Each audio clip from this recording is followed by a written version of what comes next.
Today is February 24th, 2024. I'm interviewing Ary Mirochnik.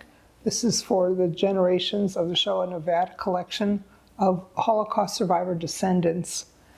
And I'm going to ask you, sir, please tell me your name and spell it for us. Okay. My name is Ary Mirochnik, which spells in English A-R-Y. Last name is M-I-R-O-C-H, N as in Nancy, I-K. Where were you born and when? Even I don't know exactly the place I was born. So my mother and father met in a labor camp in Vinnytsia, Ukraine, and quickly realized that Germans are getting slowly rid of people who are not capable of producing much. And so my dad felt that eventually they will get rid of everyone and organized to run away. The security could have been paid off, and they found a way to do it, and they ran to Romania. So in Romania, they were in the labor camps, and in Romania, they didn't exterminate Jews as they've done in Poland. So Russians liberated Romania, my mother was pregnant, and eventually they decided to go back to Vinnytsia, and transportation was on a horse and cart. And somewhere in the middle of their journey, she had delivery. The little hospital got bombed, everyone ducked under the table, and that's the reason I'm a difficult child, my mom says. So somewhere in the middle, I was, the exact date might be 28th of December, but before they reached Vinnytsia and registered, it was already January, so I'm registered as of January 2nd, 1945. Could you spell the name of the town in Poland, Vinnytsia? Could you spell it? Do you know how it's spelled? Yes, which town? Vinnytsia. Vinnytsia. Vinnytsia is a Ukrainian town on a bank of and we lived on a bank of a small river, Bug. The Vinnytsia spells to me V-I-N-N-I-T-S-A.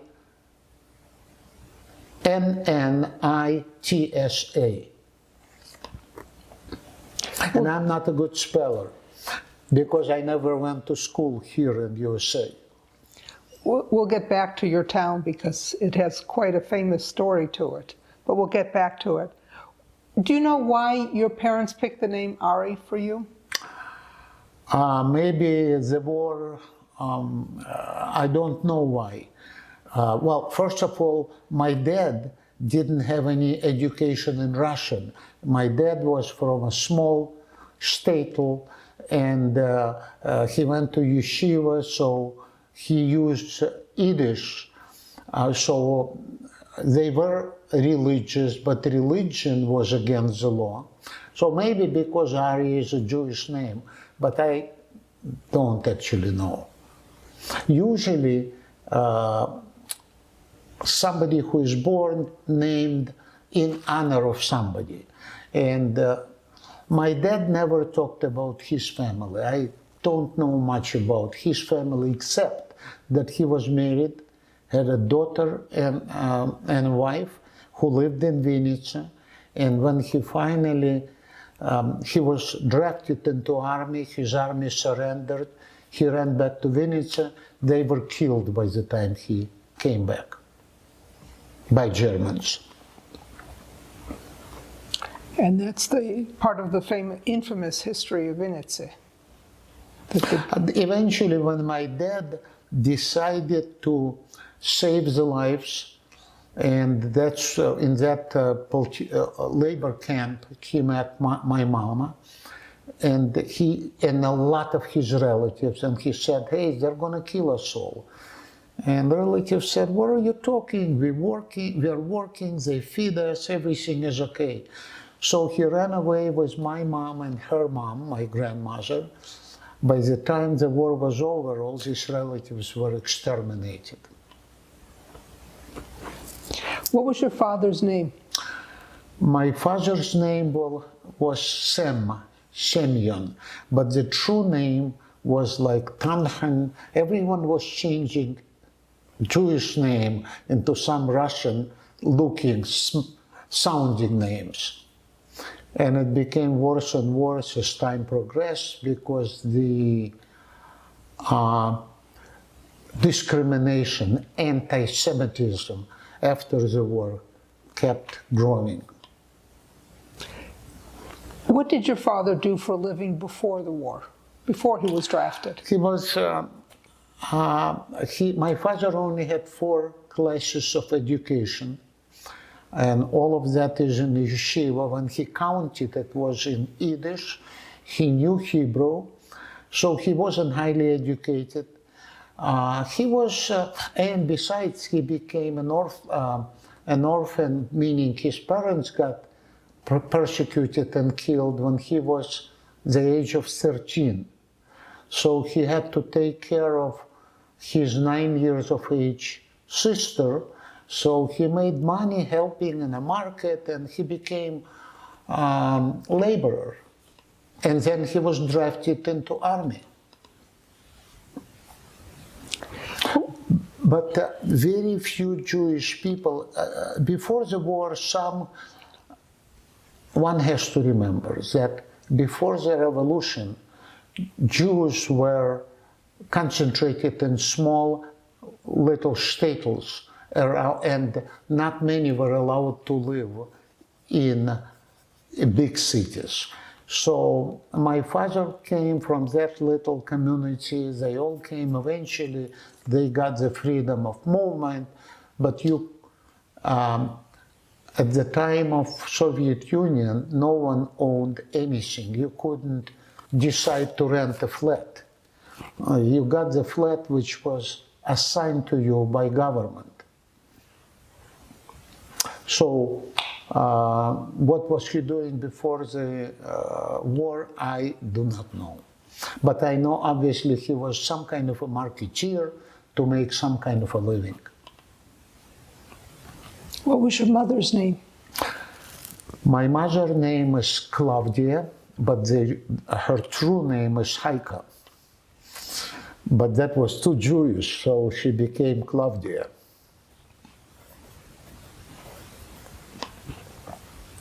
Do you know when or where she was born?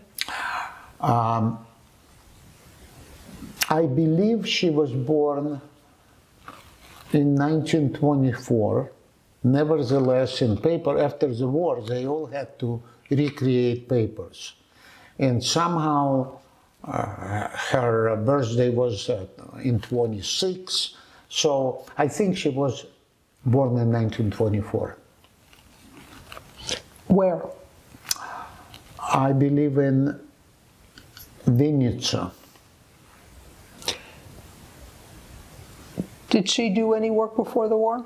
No, she was 18 years of age. She actually, on the day war started, she was supposed to pick up her high school certificate, but the war started on that date. And since they weren't professionals, Soviet Union tried to provide professionals. They evacuated professionals, but they weren't professionals. My grandparents were sewers, sewing clothing. So they didn't get a chance to leave. They hired a horse buggy, and Germans caught up with them on a day. They moved maybe 20 miles a day. They got caught and turned back to Vinnytsia. So my mother didn't work. My mother's brother was 15. As soon as they took him into labor camp, they evaluated him to be not very helpful, and he was executed the same day with a group of not so healthy people.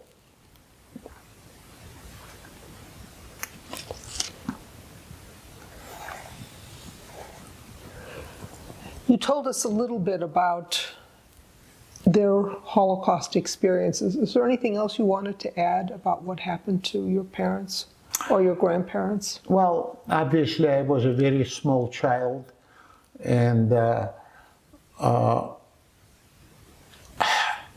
I was spared from, well, while I grew up, I've heard a lot, because 31 years we lived in Ukraine, and I studied in Moscow, so I lived in Russia and Ukraine. I have known no family which would not lose someone during the war, since 20 plus million people were killed. All friends of my parents were Jewish people, and some have gone through the most brutal Holocaust camps and had all internals gutted because they survived by eating floor wax, and that gave them some nourishment, but they burned a lot of internal organs. So basically, it was a part of entire country. Going through Holocaust, even 30 years after the war, every hour I worked as an engineer in a large office, and every hour we were given 5 minutes break, smoking break. And so everyone would go into a special smoke room and chat. All they were talking is the war. I mean, 30 years after the war, they were talking, and a group of people I worked with very few, mostly Jewish people, with very few exceptions, they were wounded, lost a limb. So Holocaust, not that many survivors, but those who I knew didn't have much to say, but they survived.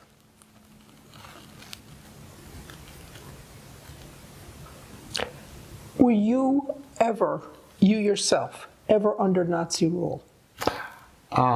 No. When I was born, that part of Romania was liberated. What do you know about the first years of your life? Before your personal memories, what do you know from your parents about growing up those first few years in the backwash of war? So, not much, except, so my father worked at the railroad. I don't know what he was doing, but one thing about Soviet Union, everyone was guaranteed a job. So everyone had to work. If you didn't work, there was a special word for that, and it was almost criminal not to work. Obviously, you had to be disabled, not to legally work. So my mother didn't work because quickly she had 2 kids. My grandparents were self-employed. They were sewers. So they made a living by doing seamstress work. And my granddad, he was making, it's a very cold part of the country. Winters are 25 below, snow is there from November to March. So he was a good leather and feather, I don't have that word, like, he was able to make from a skin fur animal a clothes. And so that was very valuable because there was very little in the stores. What I know about my first year, that everything was wooden construction. We lived on the bank of the Bug River, and my father and mother lived with my grandparents. There were only 2 rooms, no running water, no heating, no gas in a house, and no plumbing. And so that's how everyone lived. If you weren't hungry, you were considered to be okay.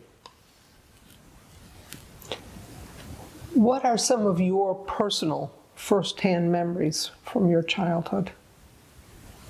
Very vague. It's interesting that I still can visualize the gypsies were nomads at that time. They kept moving.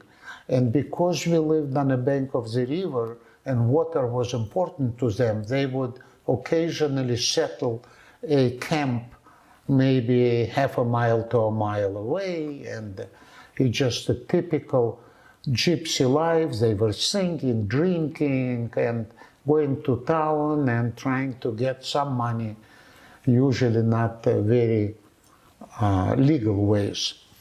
I also remember how poor women had to do laundry.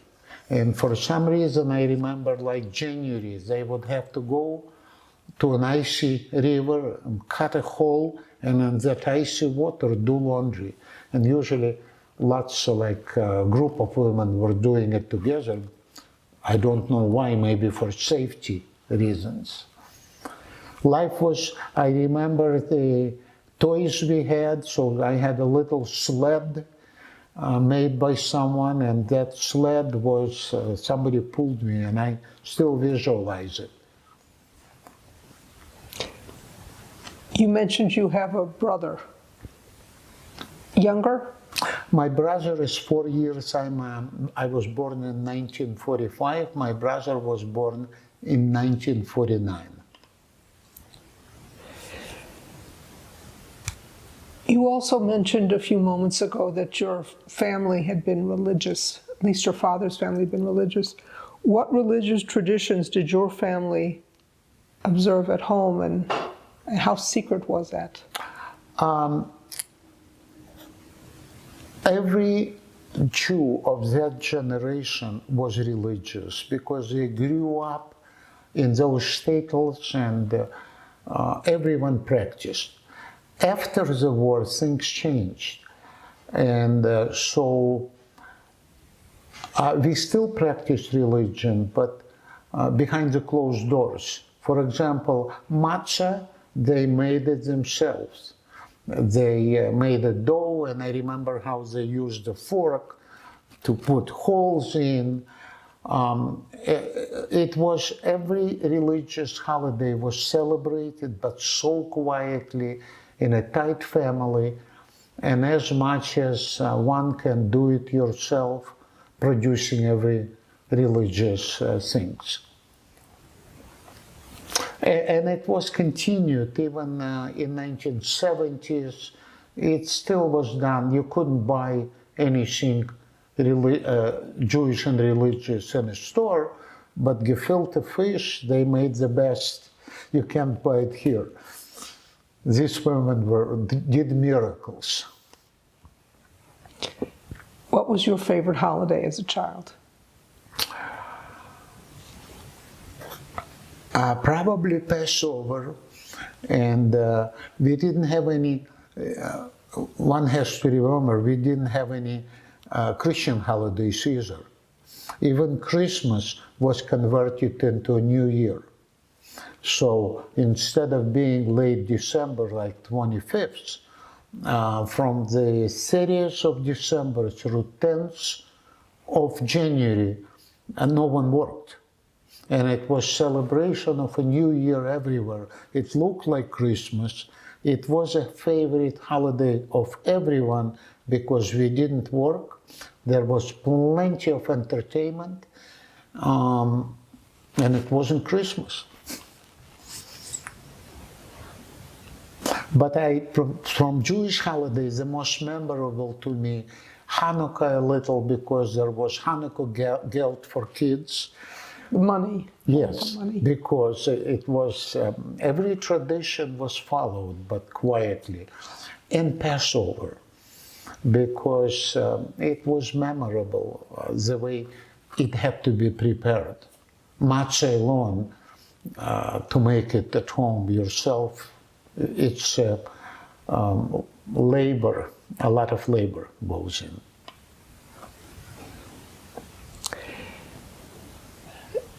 You said that,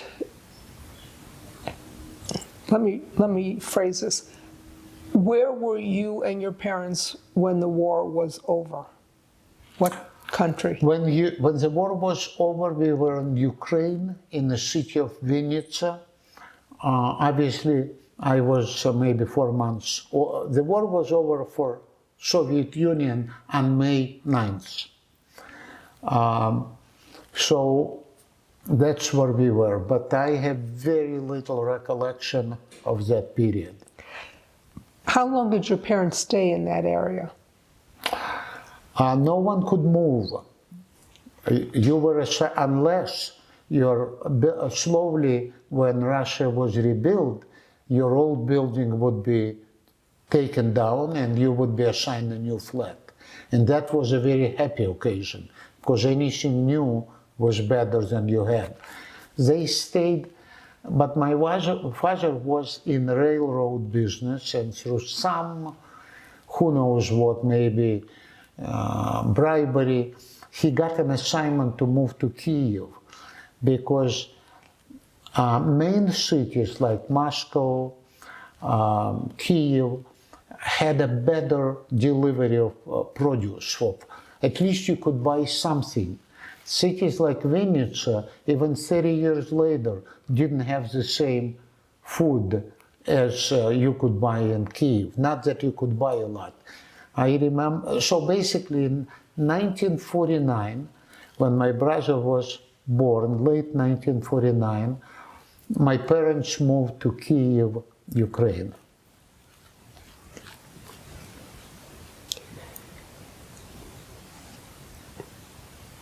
You had mentioned several times anti-Semitism. From your experience personally, or from what you were told by your parents, how did the amount of anti-Semitism compare between Vinnytsia and Kyiv? Smaller places had less anti-Semitism than larger ones. Why? Because since there was no mobility, no freedom of movement, and one didn't change jobs, no reason, because if you worked 120% of the time or did nothing, the difference in pay was $10 a month. So you couldn't find much better job because it was all regulated. An engineer was making this much, and no matter where you live. The only one reason to move was that your availability of food and clothing was a little better. So anti-Semitism. Everything was built on relationships. Goyim, who would kill any Jew, when they are friends with you, you're the best Jew they have. So majority of my friends, and I lived in Kyiv when I grew up, went to school, were Christians or Russians or Ukrainians. But between us, there was no anti-Semitism. But if the same boy didn't know you, then they hated all Jews. So the level between cities, smaller cities, remote communities, had less anti-Semitism than large cities. Because in a large cities, it was put on a governmental level. For example, in Vinnytsia, in a little place, city like Saransk, you could get into university. But in Kyiv and Moscow, you practically had no opportunity because they gave a very limited percentage of seats to Jews. And those which they gave went to people who university management knew or got the payoff. My parents had the money to pay, but we didn't know anyone to pay to, so I had to try 4 times before I got into university. What were relationships like between Russians and Ukrainians during your childhood? was no difference. Actually, there was no difference. No one actually differentiated between Ukrainian and Russian. They were brothers and they look the same, marriages. This is what an issue now as well, because there are so many interrelationships. But now, so basically when I grew up, only a few groups were discriminated. Jews, number one, gypsies as well, and no one liked Caucasian, not Caucasians, whites, but Caucasus Mountains people, where Stalin came from, Georgia, Armenia, Abkhazia, because they didn't speak that good of Russian. Somehow they weren't discriminated, but maybe disliked. But Jews and gypsies were discriminated to the level that everyone was afraid to say, I'm a Jew.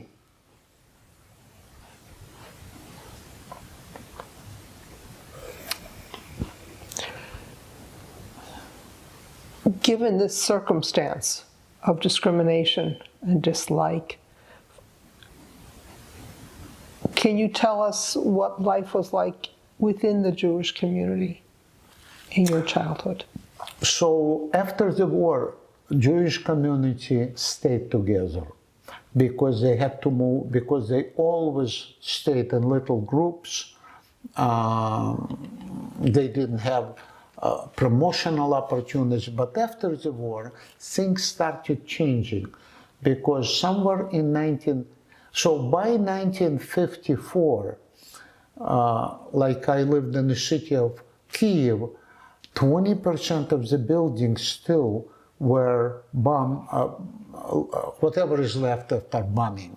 Like my playgrounds were those half-demolished houses. And Russia started rebuilding, and they came up with a quick way of doing it, meaning panels. They pre-built panels and quickly assembled, and it was a panel buildings. So Jews started getting new places to live, and they got dispersed, and the city started growing outwards, and so no longer there were Jewish communities. And maybe that was the plan as well, because Russia was doing it to every nationality. You lived in Vinnytsia and Kyiv. Yes. Two areas notorious for what happened to Jews during the war. How much of that did you know as a child? How much of that history did you know as a child? About Babi Yar? Babi Yar I know because one of my relatives in Kyiv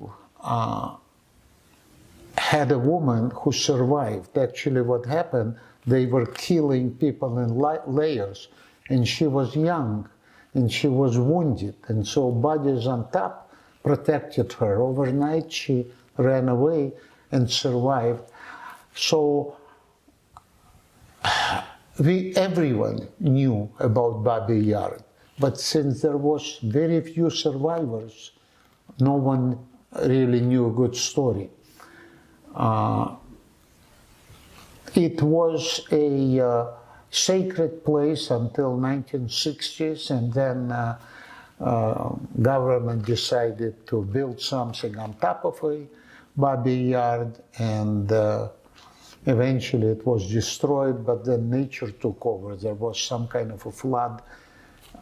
Something wasn't done right with the structure on top, and eventually a lot of people died because there was a flooding from what they built.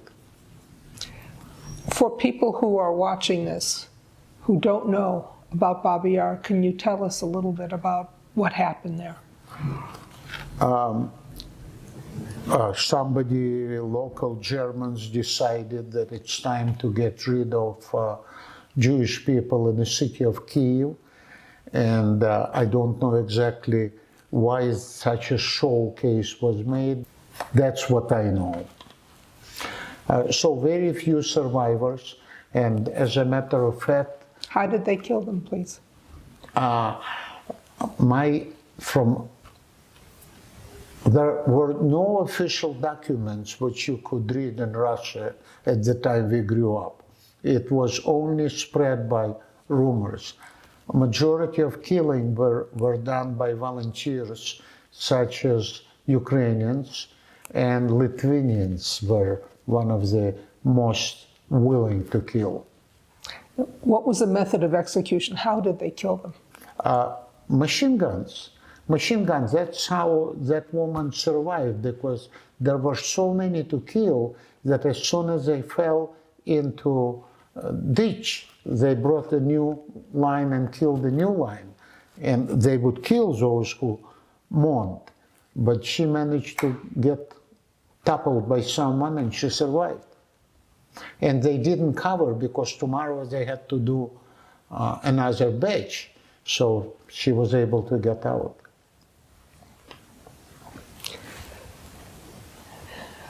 To the best of your knowledge, who in your family survived the Holocaust and who did not?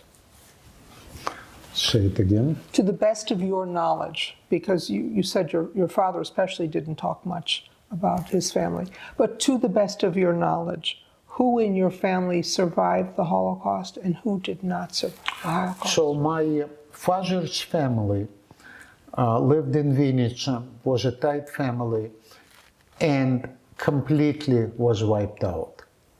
My mother's family survived quite a few people, and the reason is that they were educated and evacuated. Government evacuated them to Kazakhstan, and Germans didn't get that far. So my father's family, there was no, my father's sister survived. I don't know how she survived, but somehow she did. But the entire family was exterminated. My mother's family, except the brother, everyone survived.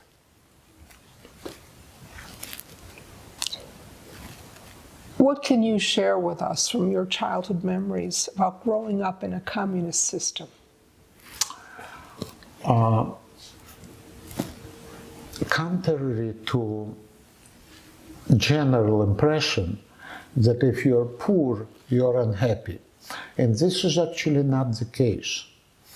What makes you happy? So, growing up was extremely challenging for everyone, because not only Jews, but everyone was equally poor and miserable, because there was no refrigeration. A lot of houses until 1961, I was by that time 16 years of age, we lived in a place which had no running water, no heat, and no plumbing.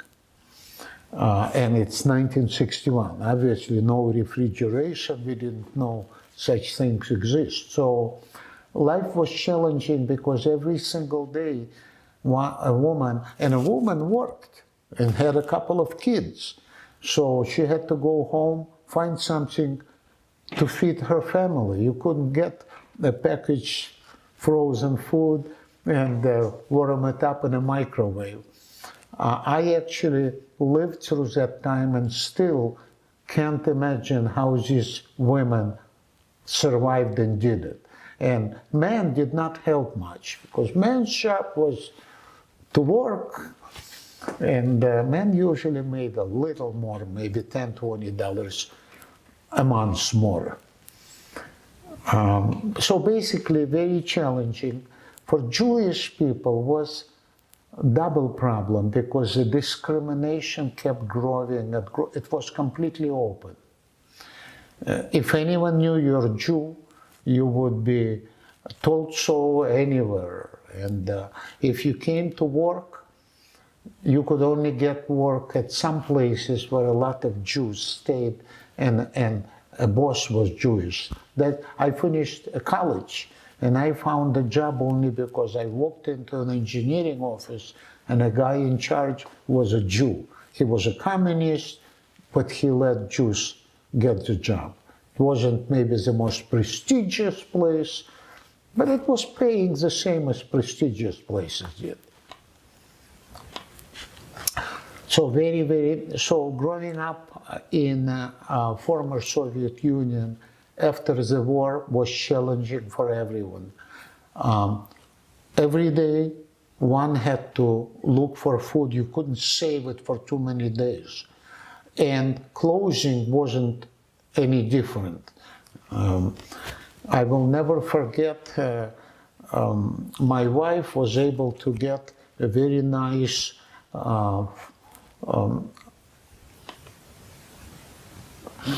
pullover, and it was made from natural material, very good, 2 sizes bigger, but everyone was jealous that she got it. So you couldn't walk in a store and buy what you want. You bought what they had. You told us a little bit about your education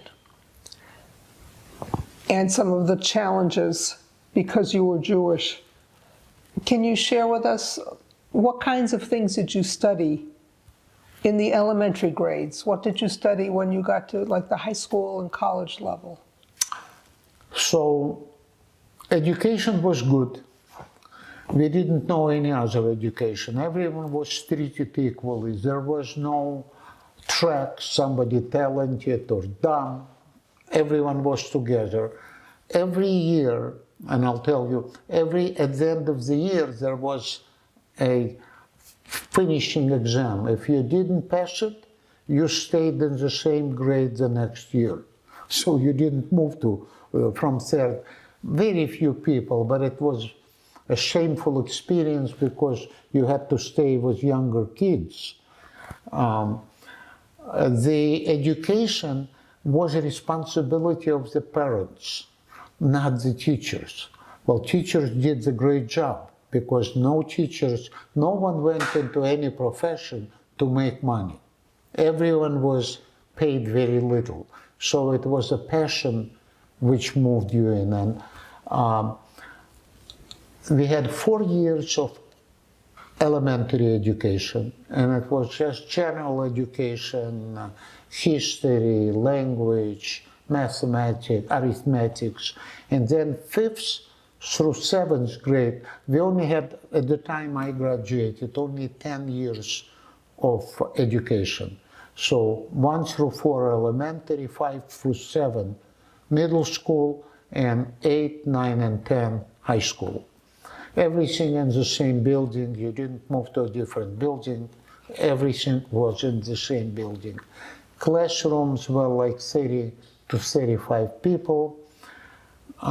We all had to learn because teachers gave us the knowledge, but how well we learned was parents' responsibility.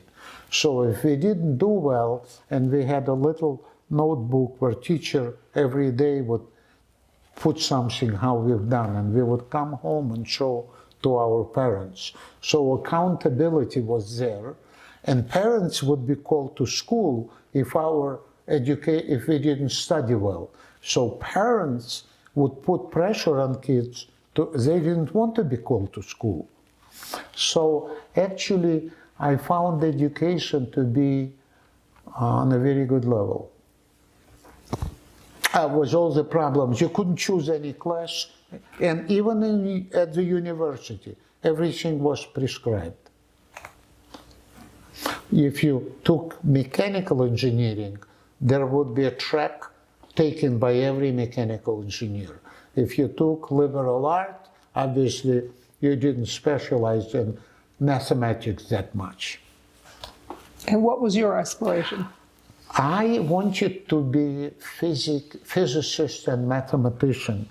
I loved both, and I tried 4 times, and since my parents didn't have any connections to bribe anyone, I couldn't get it. So eventually, there was only one opportunity to go into mechanical engineering, and I decided not to lose another year. I didn't make it in the first year. You can only try that many times. And there is an entry exam. There are 5 exams. And they can't cut you down on written exam, but on verbal, they just give you a bad grade. And you can't do anything. There is no proof. And so they would cut me, because you come with a passport, and on the first page, line number 5, it says nationality. And if you're a Jew, they just didn't like you. It seemed to be a national policy. So I became a mechanical engineer. Nevertheless, I was a very good student to begin with, and my grades were very high, and I tried to get a transfer to a very high-level university, specializing in physics, mathematics, and just because I was Jewish, I could make it, but my nationality prevented me from succeeding. Were you called for military service? Yes, every single person had to serve. I am legally blind on the left eye. It is just something which during, it's what it is, it's a lazy eye. So the muscles don't develop. And if you don't catch it and don't force them to develop until age of 6, maybe 7 maximum, you will never get it done. And so when it was caught, I already passed that age. So I actually, yes, but medical commission couldn't find a place for me with one eye. At what age were you supposed to? 18 years of age, students can get an extension. And actually, we had military education even in high school. We shot regular guns. It was a military education. And so you do at the university. At the university, you can become an officer and still go to the military. Not for 3 years, but for 1 year as an officer. But I didn't pass. What about your social life? Did Jews socialize together? And how did you know who was Jewish at university or wherever you were?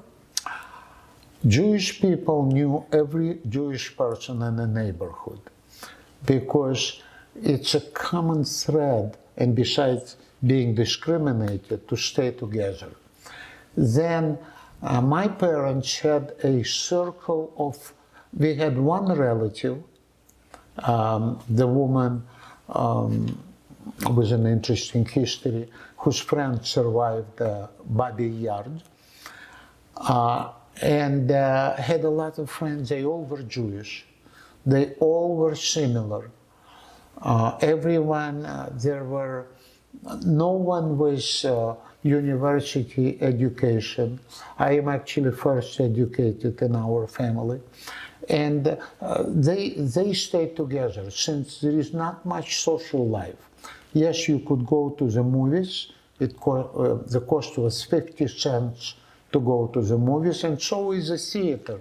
Could be $1 maximum. So the social, cultural life was open to everyone, but social life, Jews stayed together with Jews.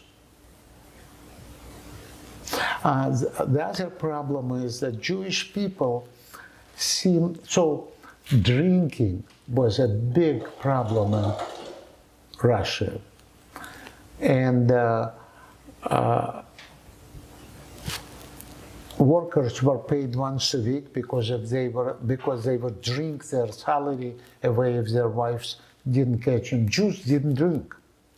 And so Jews managed on minimal pay, live slightly better. Not that they made more, they just didn't waste that much. Jewish housewives were extremely creative, and the country was drinking. Women were drinking as much as men did.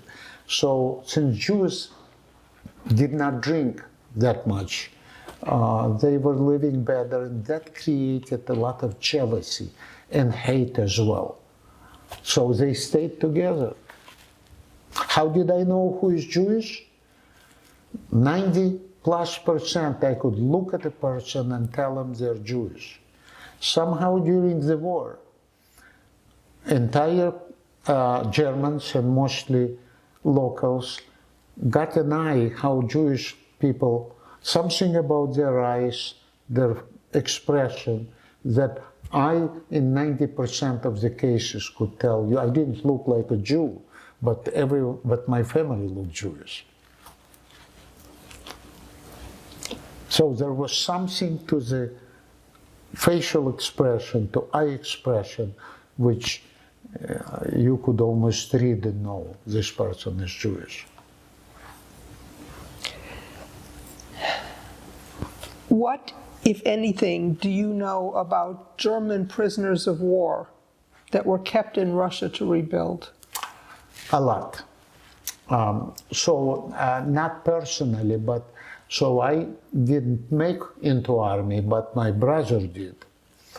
And so Germans, after the war, as Germans took Russian labor to work in Germany, Russians took millions, at least 1 million Germans, and brought them into Russia to rebuild Russia, besides taking scientists to help to make military equipment, atomic bomb. Germans lived like Jews. They stayed together as well. So my brother ran into completely German villages, somewhere in Kazakhstan. So they stayed in Siberia. There were villages where probably 90% of the population were German. They obviously, generations spoke Russian, but they retained German heritage. So they were better workers, probably didn't drink that much, and that made a big difference. And lately I learned there is a, not known in the USA, but there is a very famous young singer, German singer in Germany. And all of a sudden I see her performing in Moscow, and she sings in Russian, not perfect. She actually grew up in Siberian German village. Do you know her name? I know her name, it doesn't come to me, it will come. Very good singer, amazing. Beautiful young lady, but she got born there and grew up there and immigrated to Germany. What was the family reunification program? So eventually, under pressure from international community, that you guys are keeping millions of Germans and now new generations, and Russia thought, what do we have to lose? Let them reunify. So they signed an agreement to allow family reunification. It was somewhere in late 1960s. But they didn't specify that it's only one nation can do.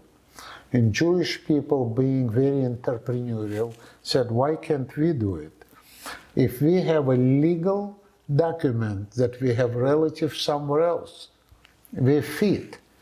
And fake legal documents started coming into Russia, and actually we, so how did you get one?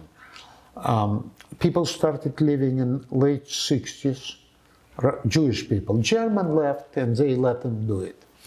But then Jews started living in late 1960s, not many. And we had a family, good friends of my parents, living like maybe 71. And I remember we would bring a little towel, and into the hem we would sew our names. And outside they would open it up, give it to some charitable organization, and eventually we would get reunification request from relatives. We got one in 1971 and 71, I believe. But Russia started losing smart people because of Jewish people, a lot of them were educated. If the previous generation wasn't, the new generation found a way to do it. Like I told you, if you go to the city of Saransk, they didn't have such anti-Semitism. It's a very small Siberian city in Russia. You could get into a college. And as long as you got a diploma, you can work anywhere. So they were losing brains, and they said, how can we stop it? And they came up with a smart idea. Since education was free, if you want to live, pay for education. And they put, like, my wife and I had a very high salary.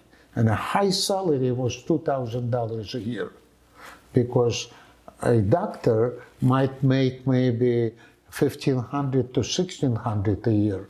And we were making $2,000, big deal. But to pay for our education, we would have to pay $15,000. We didn't have $500. We didn't have any savings. So they stopped. Fortunately, we already had the paperwork, but we did not disclose it. Because as soon as you applied, you were automatically fired for a job. From a job, you were considered to be a traitor, an enemy of a state, and life would be very challenging.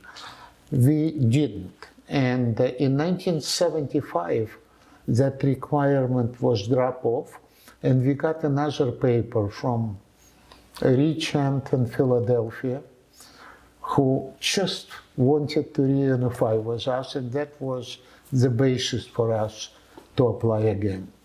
It was all fake in large percentages, but every government bought it.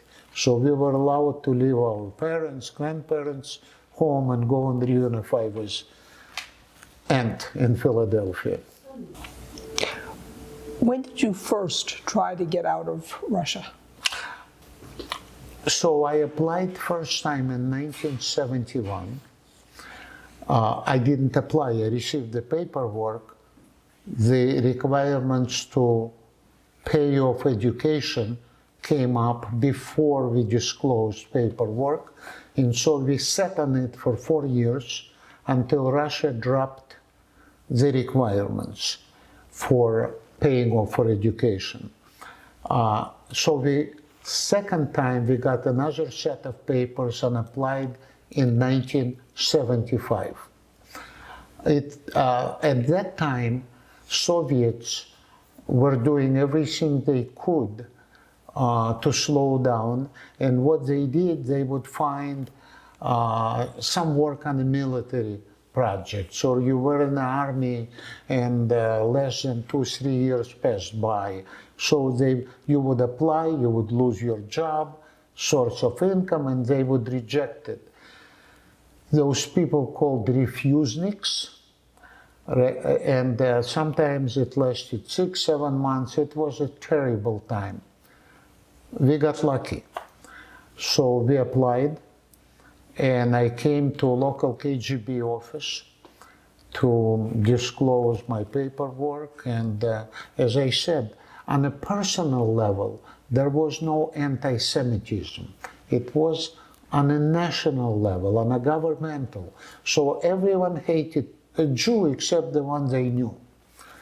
So that we had a good living conditions. We lived in a little condo.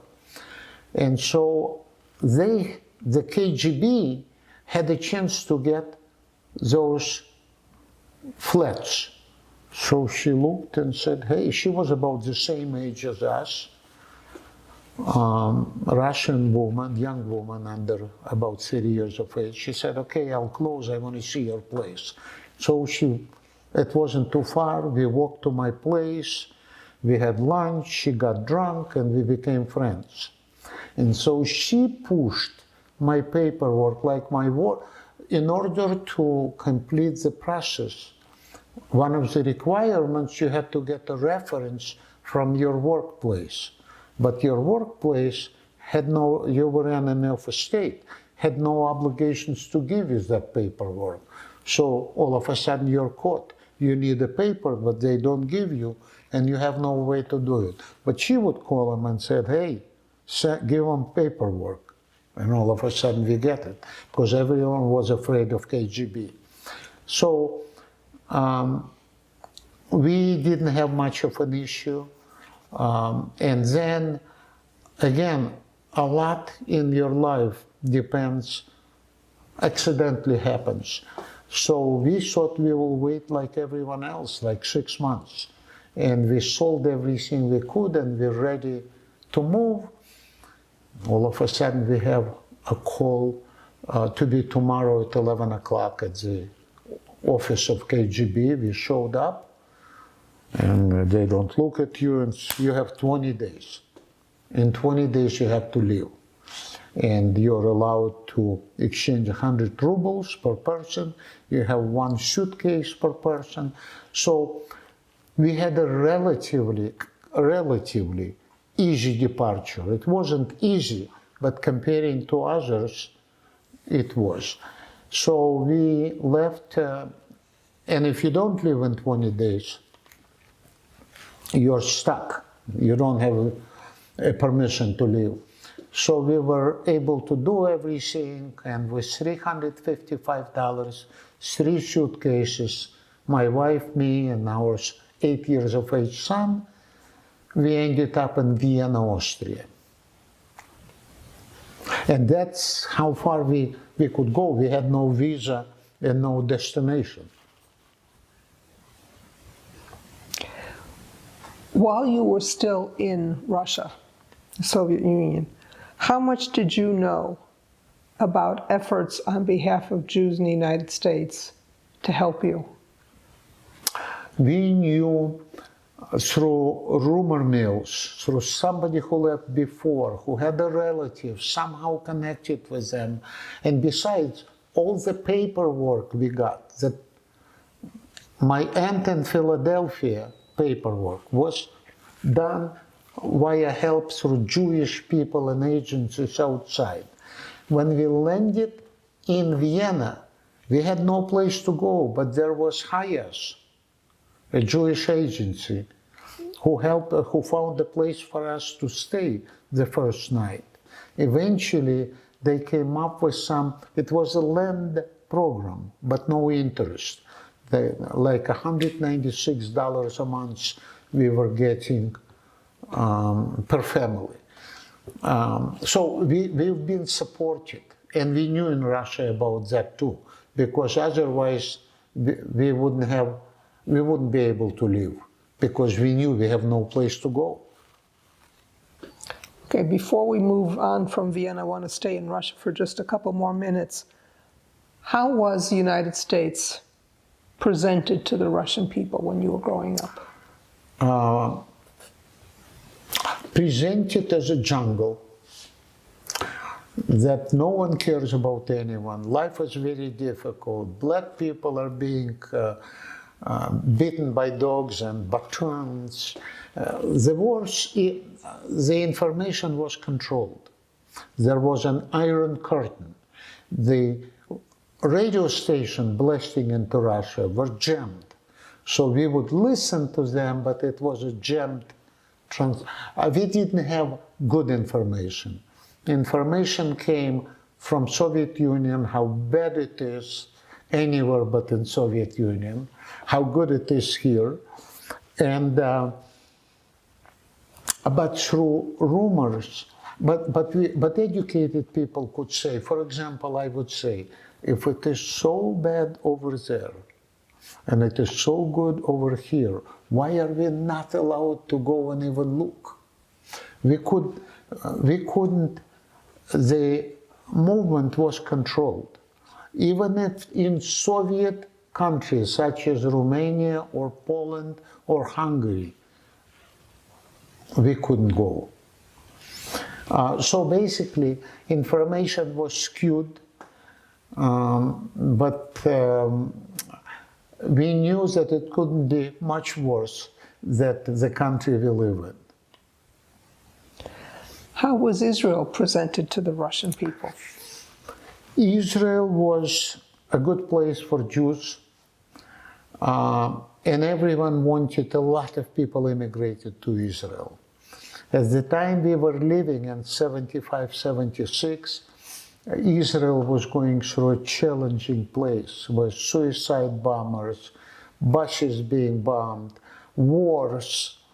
So that stopped a lot of people from going, not a lot, but a group of people from going to. Anna, Your wife.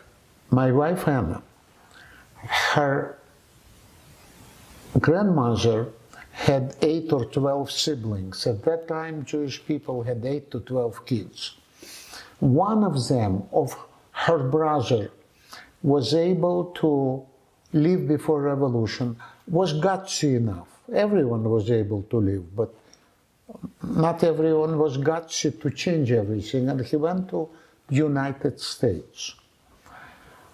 In 1964, before I met my wife Anna, he decided to go back and to meet the relatives. And so he came, and Anna had a chance to see him, and he left. By the time we were leaving, he wasn't alive. But we wanted to go. We knew that we have some relatives. We had one address of somebody by the name of Feldman, Max Feldman, I think, in Chicago. I don't know how she got that address, so we knew we have somebody. We thought we might try United States, but since we had no visa to go anywhere, we had to reapply when we ended up in Vienna. Okay, tell me now what happened when you got to Vienna. Where'd you go next, and how did you do it? Is it becoming too long? No, it's fine. Okay. So in Vienna,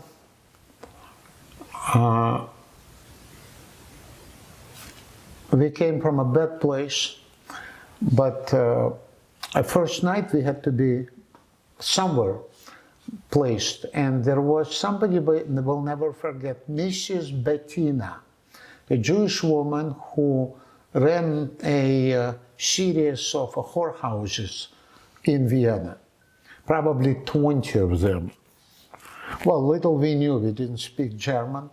We were placed in that place. We just brought in, it was a night, the same day, and we get up on the second floor in a little room. A restroom is somewhere in a hall, and we see young women running back and forth. And it's so, hygiene is so bad that we actually didn't take the clothes to sleep. So, but at least we had a place to stay first night. There was another couple who came from Riga, Latvia. And a woman of our age with a husband and 2 kids stayed in the same conditions, but she spoke perfect German, because Latvia used to be German and speaks. And that woman spoke 4 languages, including perfect Yiddish.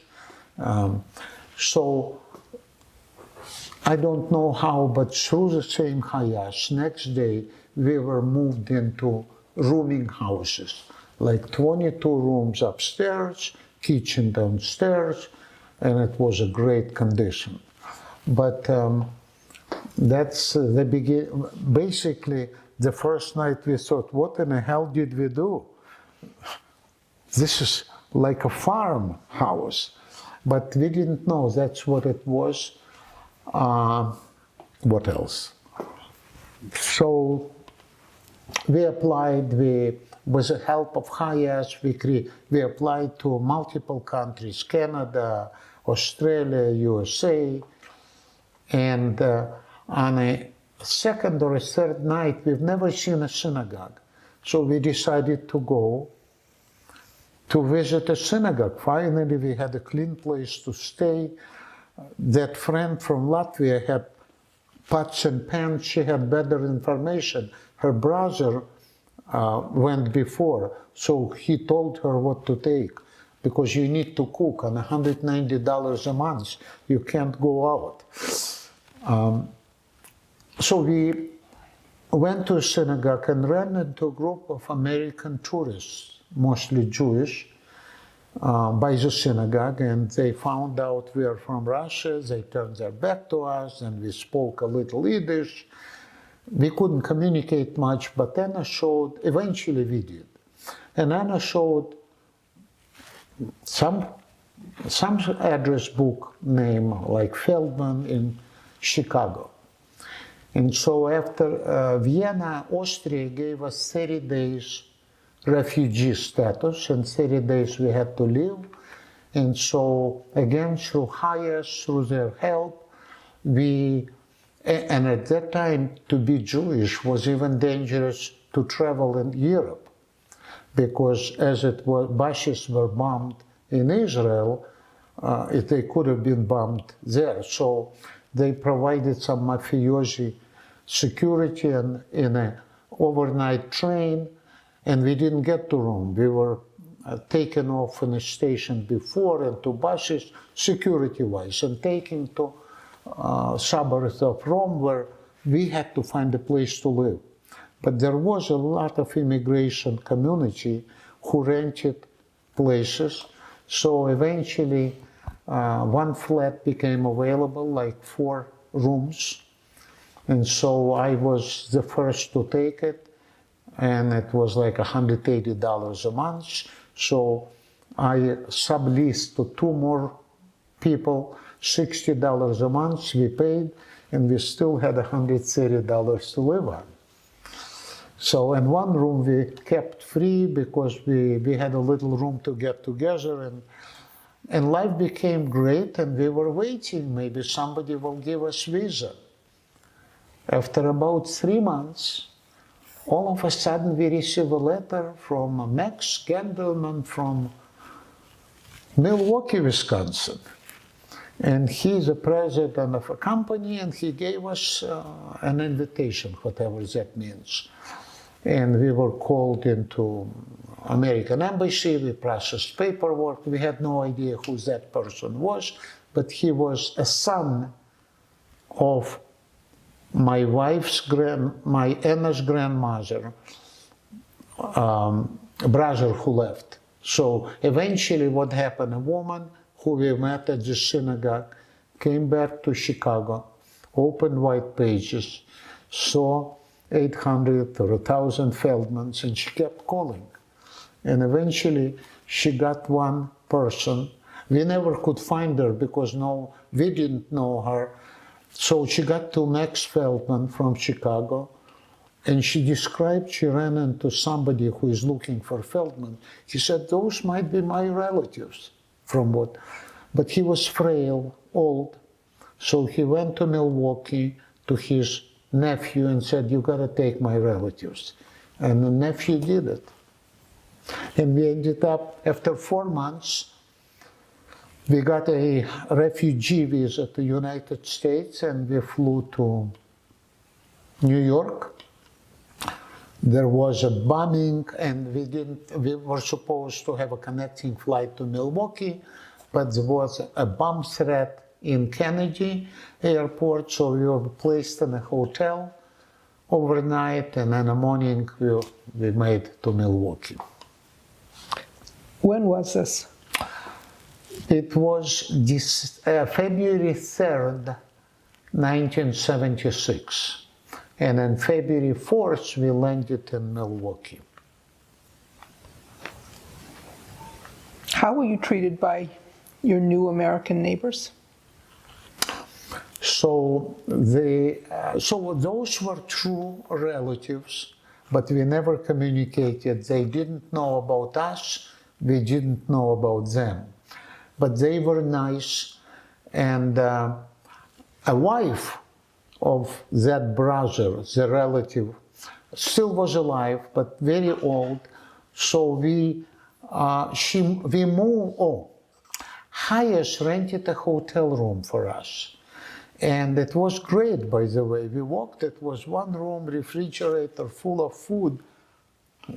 It was a great thing. It was a little scary for me because all the excitement of taking chances and going somewhere, you end up in a country, you have a family, a wife, and an 8 years of age kid, and you feel you gotta provide. You don't speak English, you don't know anyone, you don't know anything. But Aunt Fagel said, you're not gonna live in this hotel, you're gonna live in she had a duplex. So we moved with her. We stayed for a few days, not very many days, and they rented a upper flat in a duplex in that Jewish neighborhood, which was turning to become African American neighborhood, but slowly. Good Jewish buildings were there, and we rented for $175 an upper flat. We were getting some amount, like $300-400 a month loan. Eventually we ran up a bill of $6,500, which no interest free, and we could pay as much as we could back, and eventually we repaid. But life started. We went to Milwaukee Area Technical College, took English as a second language. In about somehow we accumulated $900, and I bought a car for $900, and Anna ended up in a hospital, so I picked her up, and she said, why are you not happy? I said, that's all I had. If a car stops, I don't have enough money to tow it away. No insurance. But I found a job. In 4 months, somebody helped me to find a job. Shipping and receiving clerk at a hardware place for $3.25 per hour, and I only worked for part-time. Without speaking English, I didn't know you can take public transportation, so I walked to work 45 minutes one way and 45 minutes the other way. But if I got on a bus, I didn't speak English, would be a problem anyway. Did you experience any anti-Semitism in the United States? No, only once, but it wasn't anti-Semitism, it was anti-foreigner. And it was many years past, maybe after a few years, I already could get by. It was just a guy. We went with my brother a year later. My brother and my mother came, and we went into a sport store to buy some sport equipment. And a guy wasn't against Jews. He said, you foreigners, move out. Something to that effect. And it was so shocking, since we heard something like that being Jewish in Soviet Union. It was shocking to hear, but it was only once. Just one crazy guy.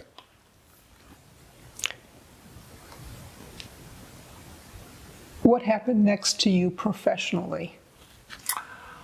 So I think luck has a lot to do in your life. Luck to run into that woman in Vienna and end up in Milwaukee, Wisconsin. I was a mechanical engineer, and I end up in a capital of world capital of mechanical engineering, because Milwaukee was nothing but manufacturing plants, gigantic plants, like Alice Chalmers, 70,000 workers. They all are shopping centers now, but that's what it used to be. So I worked as a shipping and receiving clerk in unloading trucks and placing boxes into aisles. And at lunch, there is a lunchroom, and I would eat lunch, and a guy comes and asks me to come in his office, takes my pictures. I don't know how he communicated with me. His name, German. His name was Jim Fisher. He was a vice president of that place. And so he worked with me for 2 weeks, and then he calls me maybe a month later and says, here's your resume. you don't belong here. You can work here as long as you wish, but start looking for a job. So he prepared a resume for me. It was a picture, professional resume, and gave me a chance to work as long as I want. And he was German. So I started looking for a job it took me 3-4 months, because my problem was I didn't have the references, and I did not speak decent English, and I was overqualified for any position I could take. Like, I would want to be a draftsman, but I actually was a good engineer, and these people sensed it. So somebody said, you won't find a job this way, go into temporary services. At that time in '76, there was a lot of temp services. Somebody would call and say, I need a draftsman for 2 weeks. And I already had a car, so I got $4.25 per hour, was such a big increase, or $4.50, I think. And I got temporary jobs. And drafting, you don't need to speak. You just got to make a drawing. And I started going, and I did a good job, and if they called for 2 weeks, I would be done in 7 days, and they would say, go, you're done. So I was doing a good job in a drafting agency, getting good references. They kept me busy. Eventually I get into a plant, and again, I work for a week, and they keep giving me parts, and I had nothing better to do. I keep assembling them, and on Friday I see that something they gave me on Friday doesn't fit with what they gave me on Monday. Well, they look at the draftsman, he only makes drawings, but I keep assembling those things. So I try to explain to them it doesn't fit, and I happen to be right. It didn't fit. Also, it was the same dimension, but it didn't slide in. So that impressed them. I said, okay, I want a job. You guys have a posting for a draftsman. So a vice president or a chief of engineering tells me, we can't hire you because you're not going to stay here. As soon as you learn the language, you'll leave. We already hired 2 people from India, and that's exactly what happened. So we can give you a temporary job, but we can't hire you. So eventually I came to another place where another German by the name of Günther Mann was my engineering manager, and I came as a draftsman, and they kept me for 3 months. Very interesting work. And after 3 months, they called me into an office, and it was already, I think, $6.50 per hour. I mean, twice what I was making just 3 months ago. And they offered me an engineering position, and they asked me, how much do you want? So I thought, if I make $6.50, it's annually $13,000 a year. I said, 14.5. They said, we'll give you 18.5. So I was shocked why, but in 3 years I became an engineering manager for them, and so I had an access to paperwork. That was the lowest level they paid engineer. So I was underbidding by 4,000. So I worked for them for 10 years.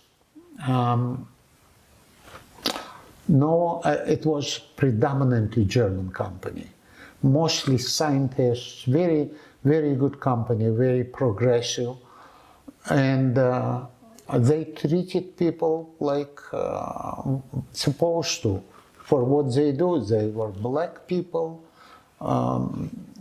doing a good job, working, no racial animosity, I have nothing, no anti-Semitism.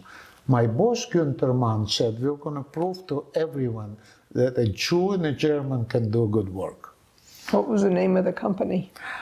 Brady Corporation. It's about $500 million company, and I led engineering for them for 7 years. After 3 years, I did engineering, built a few new plants, new equipment, and was a good place for me. I contributed. Everything was great. Okay. Is there anything more you wanted to tell us about your professional career? So I came in 76, 86 comes in, everyone says you got to be in your own business. I didn't want to be in my own business. I made a good living by that time. I was paid whatever they could pay, maximum at my position. But my brother was different, and he came to Milwaukee to look for businesses.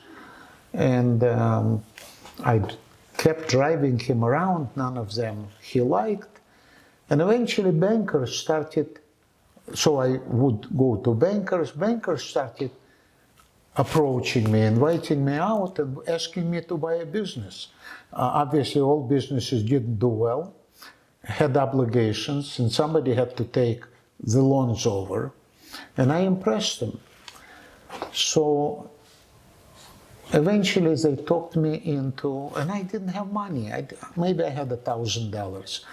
But I thought, if I gotta be in my own business, I don't want to be 50-something sitting and saying I could have, I should have. I'm 40, 41, let me try. And so with less than $1,000, I bought a $450,000 losing Ben Franklin store.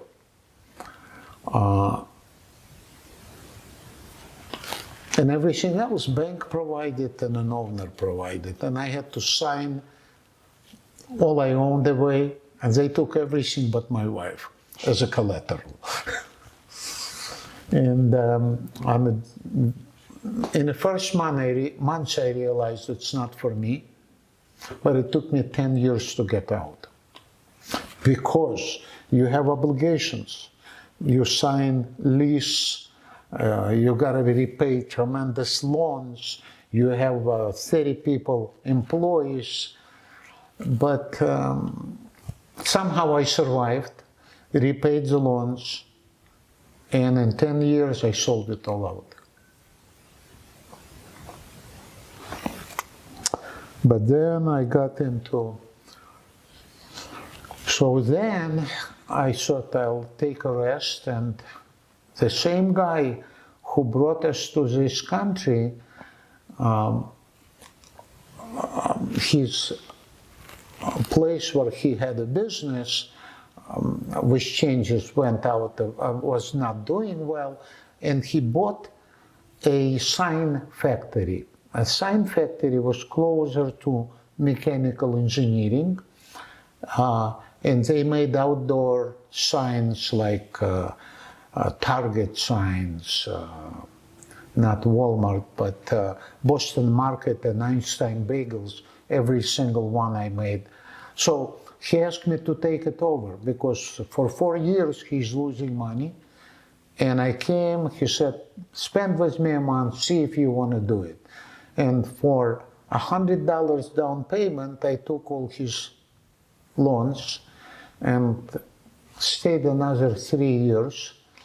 And that business is still in business, and sold it to another Russian group. And they eventually realized that business is not for me. So what did you do? I thought I will take at least half a year off, because it was both were 24/7 jobs. But while I was doing business, I didn't, retail is not for me, so I computerized it. At that time, point of sale wasn't available yet on that level, but I brought it in, had a couple of guys from Amsterdam write custom software, and I used accounting system, something called Great Plains Accounting. Eventually Microsoft purchased it, and it became a big deal, and it still is. And so while I was doing it, I became active in local groups, and local groups are run by Microsoft, regional groups. All of a sudden I get a call from a headhunter. I only 1 month was relaxing that a bank, M&I Bank, 15,000 employees, bought this software, has 100 accountants, and they're looking for a consultant full-time. So I thought, what do I have to lose? Let me go and see. I walk in, and I look and think, in Soviet Union, we're trying to build a communism and never did. These people have it already, and they don't know. Flexible hours. You could come to work anytime.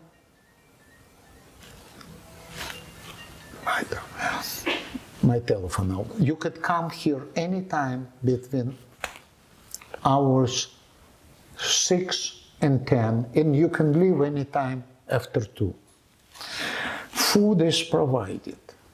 I mean, amazing. Wherever one person can do a good job, they had 3. And they gave me an offer, and I thought, boy, I will never find a job like this. I took it. So I came, and I supported accountants, and I obviously had to learn a lot because I did it to learn that software and modified it for them, and started using consulting companies to help us too. So eventually, after many years, it's going on, I can cut it short. After many years, the bank decided to buy a higher level software. So I helped them to migrate from that system to PeopleSoft. It's the highest level accounting tier. And at that time, the consultants who provided service offered me a job with significant increase. I wouldn't ask myself that much money, but they offered, and I became Microsoft consultant, where I worked another 20 years. So I only had 3 employers. When did you come to Las Vegas and why? So in 2008, we always lived in nice climate with steady snow. In February of 2008, we had 83 inches of snow. And I had to drive to Waukesha. It's about 30 miles, and I had a 4-wheel drive like normal people have in that climate. But we had a little dog, and in the morning you can't open a door, but garage door you can open. And so I let him out, I open a garage door, he comes, looks, he says, I'm not going there. And something flipped in my mind. I said, if my dog doesn't want to go out, why am I driving 30 miles each way? Yes, I have a good car, but there are cars spinning. So it was in February and March, I said, hey, honey, I had a friend living in Vegas, and we had some kind of a symposium here, and I was able to spend a few days with him. He lived in Summerlin, and I had a chance to see the life of the Strip, that it's not all the gambling. People live like normal people live. So I decided to move out. And I've read a lot that a lot of Milwaukee teachers moved to Las Vegas because the cost of living is not relatively good. So Anna made an arrangement, and I said, make it off the Strip. I don't want to be close to the gambling. Somehow she found a place by the post office on Henderson. There is a hotel, motel. We made an arrangement by Horizon Ridge and Seven Hills. And we wanted Summerlin, that's all we knew. We had arrangement with a realtor, and she showed us everything in Summerlin, San City Anthem, and they were aged as we are now, or even older. And so every place I come, somebody was a walker, a motor scooter, and it just did, and I was 63, and she was 62, and I thought, hey, this is a little bit too old. So we said, do you have a newer community? Oh, she says, San City Anthem Henderson. So we came here, they showed us one day this place and one a little bit down on the same street, Canyonville. And we chose this, we gave them an offer, and we left. They accepted an offer, and we closed over. So in 2008, we came to Henderson, and I still worked full-time. What have you been involved with in Las Vegas since you came here? So I was, obviously I worked full-time, and for me, and that's why I retired, by the way, because full-time where I worked starts with 60 hours. Not that it is a requirement, but that's how everyone does. You work as much as client, it's a 24/7 business too, because my clients were, let's say, cities the size of Henderson in Milwaukee, like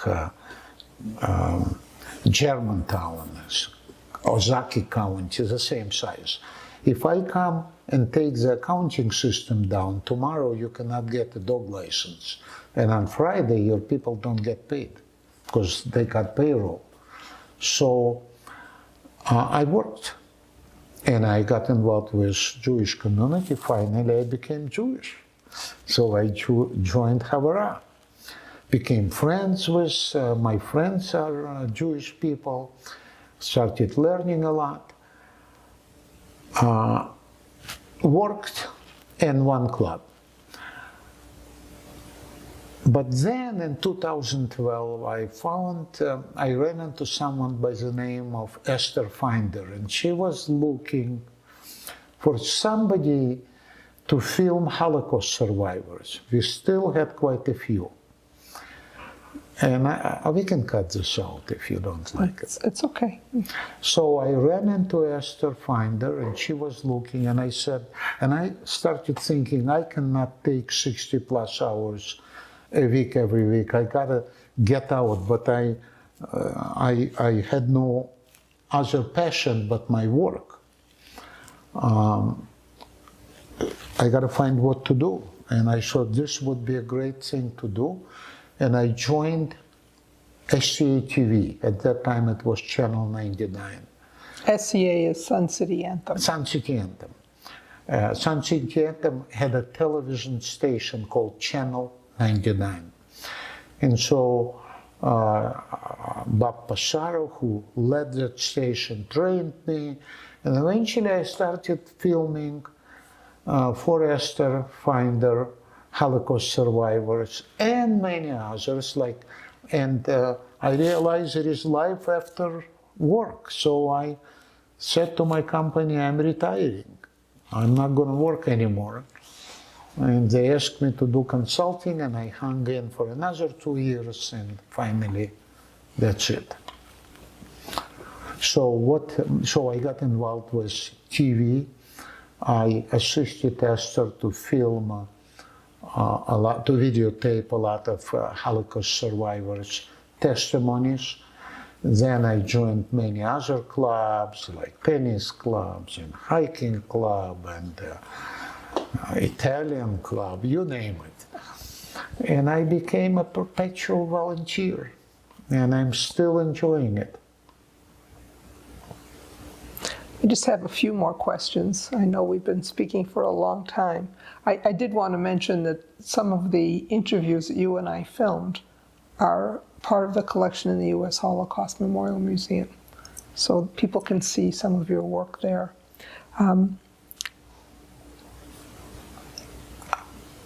In the last few years, the world has changed a lot. I wanted to ask you about your feelings about what's going on in Ukraine. I wouldn't be a good person to ask, but I'll give you my. So it's a devastating war for both sides. It's a shame that that war actually is allowed to be continued, because the peace could have been made and still can. Well, now it's difficult, but peace can be made. You asked me a long time ago, how were Russians and Ukrainians treating each other? They didn't know and didn't see the difference. There was no difference. But now it is to a level probably like Hamas likes Israelis. There is no Ukrainian who loves Russian, and Russians a little different because the war is not on their territory.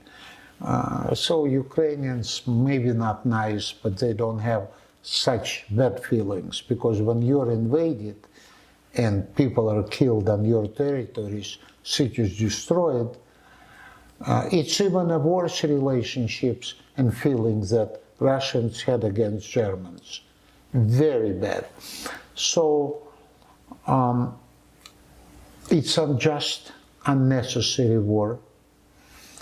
But unfortunately, there are lots of money made, and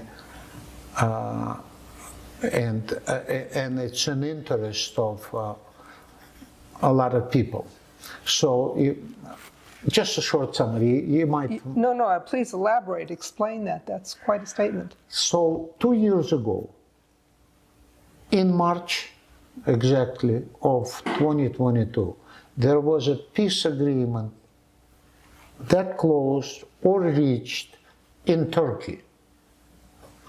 But for some reason, the guy who takes credit and should be given credit, Boris Johnson, came and said, don't sign any peace.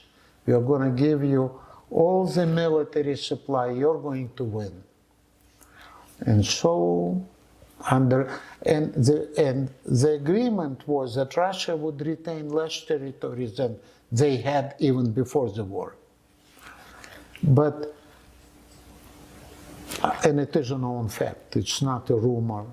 You can, as a matter of fact, yesterday, Boris Johnson, not being anymore representing England, was in Ukraine, encouraging them to fight. So, in my modest view, in my lame view, no one is going to, Russia cannot be defeated, period. Ukraine cannot win. So eventually they will have to settle. You would say, how come? Because Russia has nuclear weaponry. How are they going to be defeated before they use the last resort? They keep gaining territory. Ukraine is not winning. We keep reading every day Ukraine kills thousands of Russians. But territory they're losing. The counteroffensive didn't, and I'm from Ukraine, I'm not for Russia. I'm for saving lives. I don't hear any sober mind here or anywhere in the world, with some exception, saying, what can we do to stop killing young people in Ukraine? I keep hearing how Ukraine will win. Ukraine is out of young people. They're now mobilizing people up to 59 years of age. And I have a friend in Ukraine every week. So, very sad. I should cut it out. Because no one wants to hear it, No, trust me. when you said that money was made, who's making money on this?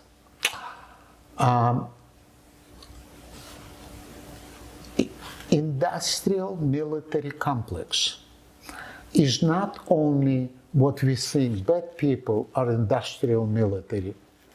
No, It is people in every state, because industrial military complex people are smart. In order to get senators' vote for expenditures, they have military plants producing military hardware everywhere. Just imagine what would happen. Let's forget about bad people. Let's talk only about good people. Let's imagine we have no wars in the world. You know how much employment we are going to lose? And these people are making very good salaries. You know how many senators, congressmen are going to lose on their military stocks? So who is making, it's a big industry, it's a big income. It's like oil in Russia. If we're trying to cut off oil supply because it's revenue. What's happening? It's revenue and employment. And a lot of people, and around in Ukraine, Zelensky every week catches people around him who steal not millions, lots of millions, like 23 millions, 40 millions. It's not, no one goes for $1 million, because there is a anti-corruption segment which doesn't even report to Zelensky, which reports more to international. Every week there is somebody, right in his office, somebody caught with $500,000. So basically, when you have a lot of money, it's very tough. And money comes with little accountability. What about the situation now in the Middle East? Even my Israeli friends, so very bad, very sad. Even my Israeli friends, and like one of them is now in Israel, and I have Israeli friends here. Everyone is going through pain and agony, and no one can come up with a solution because it is a very difficult situation. You have 2 to 2.5 million Palestinians in a very small segment of land. And they grow up with hating Jews and contributing every bad issue they have to Jews. To change it would take generations, but it would take, again, you gotta make peace. There is no war which will win it. It's a longer story, but the idea is, if you look at Chechnya, is similar to what Hamas is. They're anti-Russian, and it's a small group of people who are willing to die, and a giant Russia could not handle them. So the way Putin settled it, he took a leader of that opposition, gave him reins in Chechnya, gives them money, and they're at peace. There is no democracy, but at least there is no war.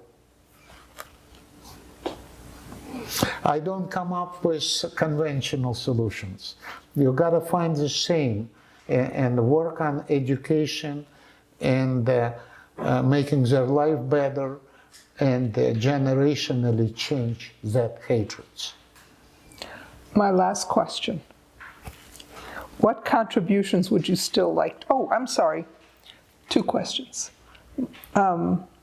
What contributions would you still like to make? What would you still like to achieve? And then I have one question after that. So, life was, my wife Anna and I feel that life was good to us. So in this community, we both are dedicating to, if it wasn't this community, I would go to challenged neighborhood and try to give knowledge and education to less fortunate, so they see that one can make in this country. But in this community, there is plenty of volunteering opportunities, and I probably spend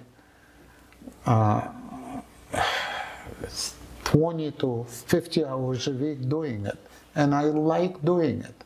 I'm a member of a lot of clubs.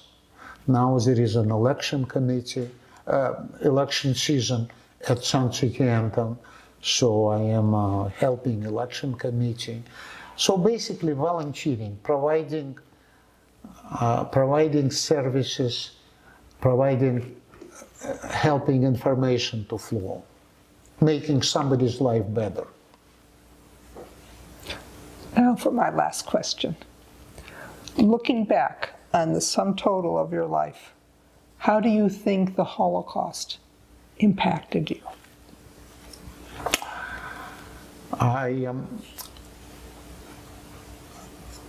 Every single person of my Jewish generation is impacted by Holocaust, even if they didn't have, like my parents were in camps, but even if they weren't, there is still an impact, because you grow in a community where every family lost someone.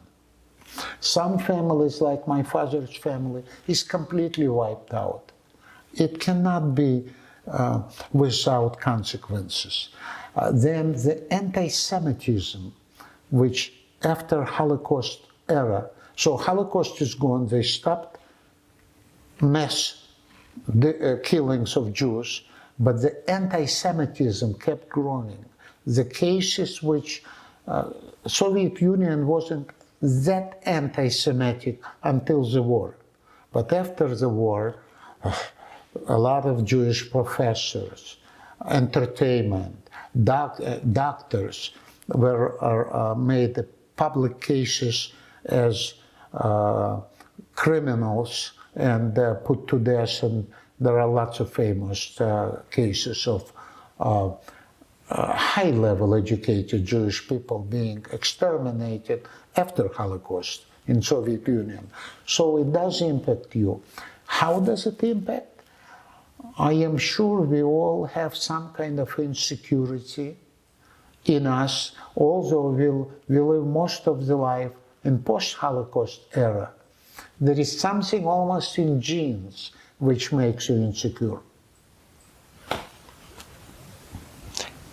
Is your wife also daughter of Holocaust survivors? You didn't mention that. My Anna's father was educated person, and so he was evacuated. Soviet government took people of value, obviously workers weren't, and so they were educated, relocated to Kazakhstan, and they're not Holocaust survivors, but her uncles, her grandmother had many kids, I don't know how many, but at least 6.